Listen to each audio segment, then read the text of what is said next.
Στο πλατό να μείνουμε όμως στην αυτοκίνηση με έναν τρόπο. Και στην ασφάλεια όμως. Στην ασφάλεια πολύ περισσότερο, ακριβώς.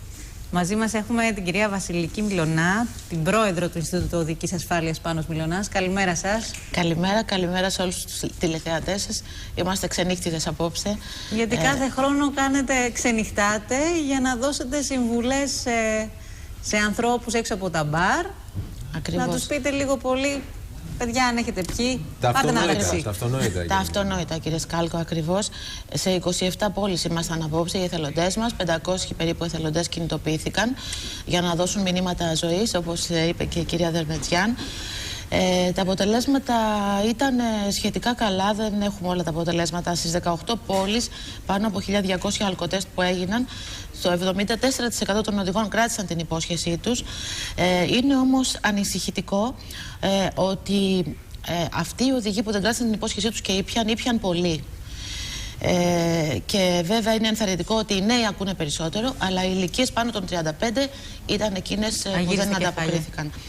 Είχαμε καλές επιδόσεις στη Χίο, στη Λαμία, στη Λάρισα, στο Αμίντεο, στην Άξο και στη Χαλκίδα. Αλλά πολύ ανησυχητικές, οι χειρότερες επιδόσεις που είχαμε ήταν στην Οριστιάδα, στη Φλόρινα, στα Τρίκαλα και στην Κατερίνη. Τρίκαλα και Κατερίνη τα αποτελέσματα ήταν καλύτερα πέρυσι. Και βέβαια ένα άλλο στοιχείο που παρατηρήσαμε ότι η αποχώρηση ήταν νωρίτερα από ό,τι συνήθως. Δεν ξέρω αν σε αυτό έχει επηρεάσει και η οικονομική κρίση. Και αυτό επίσης που μας ανησυχεί είναι ότι η οδηγική συμπεριφορά στην περιφέρεια μας κάνει να καταλαβαίνουμε ότι δεν έχει γίνει βίωμα, ότι μπορούν να έχουν δυστύχημα όταν έχουν πιει. Και ίσως και το θέμα της κρίσης έχει επηρεάσει. Σε μεγάλα αστικά κέντρα, δηλαδή, λέτε σε Αθήνα και Θεσσαλονίκη. Ήταν καλύτερα. Ήταν καλύτερα τα πράγματα. Στην περιφέρεια είναι ακόμα ανησυχητικά. Παρότι είναι γνωστό το γεγονός και ευρέως το δημοσιοποιούμε ότι στο αλκοόλ αποδίδεται 1 στους 4 θανάτους από τροχαία δυστυχήματα στη χώρα μας και στην Ευρώπη. Κυρία Μιλωνά, το θέμα που είχαμε θίξει το καλοκαίρι ήταν ότι έχουν εντοπιστεί οδηγοί. Τώρα, μεγάλη κουβέντα. Άνθρωποι οι οποίοι έχουν προκαλέσει τροχαίο και μάλιστα θανατηφόρο έχουν ξαναπέσει, έχουν υποπέσει σε ίδιο τραγικό συμβάν, σε δυστύχημα.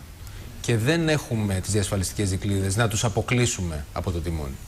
Ναι, παρότι ο νόμος επιβάλλει και αφαίρεση της άδειας οδήγησης και τα μεγάλα πρόστιμα βέβαια και φυλάκιση όταν τους βρουν να έχουν ξανακάνει την ίδια παράβαση. Αυτό είναι ανησυχητικό, κύριε Σκάλκο, γιατί δείχνει ότι έχουμε ένα γενικότερο έλλειμμα παιδείας και πολιτισμού και δεν υπάρχει συνείδηση για την επικινδυνότητα των ρυψοκίνδυνων συμπεριφορών. Και είδαμε μερικά τέτοια μεμονωμένα περιστατικά που μου ανέφεραν και οι συνεργάτες στα Μέγαρα, για παράδειγμα. Ήρθαν νεαρά παιδιά με μοτοσικλέτα που είχαν πιει πάρα πολύ, παρότι οι νέοι γενικότερα είναι αυτοί που είναι πιο δεκτικοί στα μηνύματα και οι πιο πειθαρχημένοι. Είχαν πιει, είχαν ανέβει πάνω στη μοτοσικλέτα. Ναι, είχαν έρθει με μοτοσικλέτες και μετά που βγήκαν από το μπαρ είχαν καταναλώσει μεγάλη ποσότητα αλκοόλ. Και έφυγαν με τις μοτοσικλέτες. Δεν τους άφησαν οι εθελοντές, δεν ξέρω τις λεπτομέρειες, αλλά έχουμε τέτοια ανησυχητικά φαινόμενα. Φανταστείτε και τώρα να είμαστε στον δρόμο. Επόμενη δράση που έχετε, κυρία Μιλωνά, πότε είναι? Οι δράσεις μας είναι τώρα σε ανοιχτούς χώρους, στις ένοπλες δυνάμεις τις επόμενες μέρες και με την Εβδομάδα Ασφάλειας Πτήσεων Εδάφους, όπου ενημερώνουμε τις παραγωγικές σχολές και τα κέντρα εκπαίδευσης, τους στρατευμένους και στα σχολεία. Είμαστε δυναμικά στα σχολεία κάθε μέρα, σε πολλά σημεία ταυτόχρονα. Συγχαρητήρια σε εσάς και στους εθελοντές. Ναι. Να ευχαριστήσω μέσα από την εκπομπή σας τους εθελοντές μας που ξενύχτησαν μαζί μας, αλλά που δίνουν όλη τους την ενέργεια, δείχνουν αυτή την ευαισθησία, μας στηρίζουν, και τους συνεργάτες.